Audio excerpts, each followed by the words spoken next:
All right, so today I wanted to talk a little bit more about Bitcoin, and the first thing being from the mayor of Miami here saying exploring state legislative priority, paying employees in Bitcoin, investing city treasury in Bitcoin.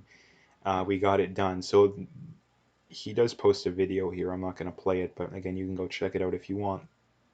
Um, Basically making it sound like they either already did it or they're at the very least in the process of doing it. And I think that this is a very important thing, right? Because this was one of the big hiccups. I think the problem, I think, when it comes to the people that don't like Bitcoin is that they're just going to keep coming up with what if scenarios and oftentimes just completely made up or frivolous reasons that make absolutely no sense. Um, but this is one of the legitimate concerns that I think a lot of people had, in that um, you know, institutional money, basically, in that we already have several big companies, the biggest ones I think being Tesla, obviously by far the biggest, and MicroStrategy, another big one. Um, Obviously, there's other ones as well, but those are the two biggest ones that have invested both well over $1 billion in Bitcoin at this point. Um, and now we have a city. Right now we have a city. We have several athletes. I think Russell Okung. I think there's some other ones as well, but Russell Okung took half his salary in Bitcoin. So now we have a city. Right now we have a city. Not to mention too. Now the other big important point too is that anybody who owns Tesla or MicroStrategy stock now has indirect exposure to Bitcoin. Not to mention too, I believe Tesla is in the S&P 500. So anybody who has exposure to the S&P 500 now has exposure to Tesla. So most investors probably have, indirect, at the very least, exposure to Bitcoin now. So this is the thing people need to realize, that pretty much all of the big what ifs have already been exhausted at this point. Not to mention too that these are they're considering, or they're going to be able to pay people in Bitcoin. City money is going to be invested in Bitcoin. Again, this is something that I think that this time, I think that there's going to be several times, but this is going to be the time we look back at and think, yeah, this was the real turning point, because up until this point, like I said, we didn't have any of this stuff, right? We didn't have any of this stuff, but this is going to be the turning point, because the one of the other legitimate concerns of Bitcoin, I think that was brought up, but I don't think it's nearly as relevant anymore, in that people say, well, what if the government regulates Bitcoin, or what if the government bans Bitcoin? Well, again, if you have major cities that have money in Bitcoin, if you have employees that are getting paid in it, if you have big, massive companies that have money in Bitcoin, if you have billionaires that have money in Bitcoin, I think there's even a prominent senator that has money in Bitcoin now. So knowing all those things, it's not going to happen, right? It's not going to happen, right?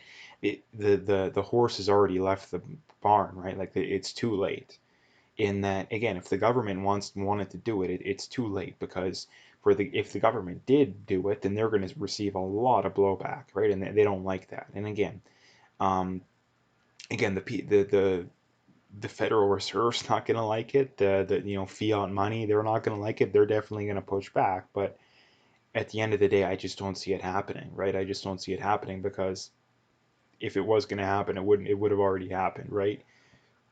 Now that there's a very growing amount of institutional money in it, it's just not going to happen, right? So anyway, the other big thing I wanted to point out is stuff like this, right? This was put out 2 or 3 weeks ago, titled "Bitcoin May Never Go Above 40,000 Again." J.P. Morgan alerts, from Jameson Law Piercing. Took a whole 2 weeks to make these analysts look like asshats. And again, this is one of the reasons why Bitcoin went down in early to mid January, because you've seen a bunch of articles like this pop up, and I think the reality behind it was one of many things, but I think the most likely thing is that a lot of these people, whether it's these rich bankers, these rich elitists, not to mention to a lot of these big corporations, I think that they wanted to get money in but they wanted to get in at a better price than what it was at because again, like people don't want to get in when it's, I mean, a lot of people do, but a lot of these people know that the best time to get in is when it's on a downturn, right? And so then they published a bunch of articles like this. It's just a classic. I mean, I guess the opposite of a pump and dump scheme, but market manipulation, I guess. But Bitcoin's a little harder to do that with. But again, at the end of the day, they still did it with. But this is the thing I want to bring up for again for all the people that are still bearish on Bitcoin. Like again, like what is it going to take? Like again, the thing I always bring up too is that again, I'm no expert. Again, obviously, all this stuff is just my opinion. I need to make that clear. But um, given that we are, Bitcoin's been around for more than 10 years now. Again, like I don't know how you can keep making the it's a bubble argument. I don't know how you can keep making the it's going to crash argument when it's continuously made new all-time highs right now. Now, the other thing too is that there's institutional money, and not only that, large amounts of institutional money in it. So you have a lot of these big corporations and billionaires and banksters that have a personal stake in it, right? So we went from having pretty much none of that to a lot of that, right? And that's very important, right? That's very important. So again, whenever you see articles like this, I would scoff at them, right? And for the simple reason being, I'm not saying 100% sure that these people are wrong, but the one thing that I do know is that people have made claims like this have always been wrong over the last 10 years, right? They've always been wrong, maybe for short periods of time. But again, the one thing that when about Bitcoin is that in the long run, there's at no point in time would you not have made money if you wouldn't. I mean, maybe like a day ago when it reached an new all-time high, like yesterday night. It's down a tiny bit this morning, but that's less than a day. But again, in the long run, there is no point in time to where you wouldn't have made money. Not only that, significant money, right? Even if you would have bought at the absolute peak in 2017, you're still up like what, double, almost triple your money in 3 years, right? 4 years, I guess, depending on how long exactly. So again, like that's the thing that again, in my opinion, again, the people that have been bearish have been wrong this entire time. And again, the best predictor of the future is relevant past, events, right? And the people that have been bearish have always been wrong, and the people that have been bullish have always been right. So again, if you're just playing the odds, well, chances are it's going to have to go up, right?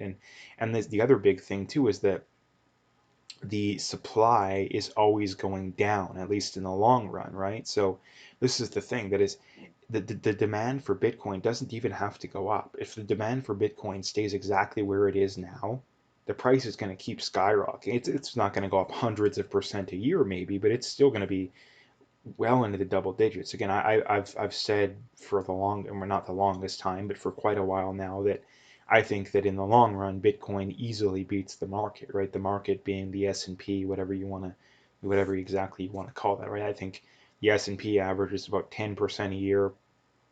I think Bitcoin probably averages 50% a year for the next 10 years. But again, obviously that's just my opinion, right? But again, if I think that's what's going to happen, right? I've seen a lot of people that have been right for about a lot of this stuff that have said, yeah, it's gonna be in the hundreds of thousands by the end of this year, and it's going to be in the millions by 2030, right? And that's what I've been. I agree with that, right? I think that again, I think I said it would hit like 80, 90,000 by the end of this year. I would probably revise that to about 100 Canadian, whatever that would be, 75, 80 American, and then probably a million by maybe two halvings from now, right? This halving it probably gets maybe a 200, 300. Next halving probably close to a million, and then by the next one over a million, right? But again, that's just my opinion, right?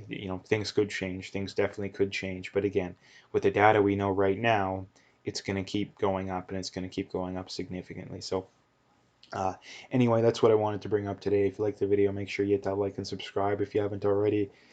Make sure you check out those links below. Make sure you hit that like and subscribe if you haven't already. Make sure you follow me on those other platforms. If you want to donate, you could do that as well. Again, at the very least, just hit that like and subscribe and stay tuned for more.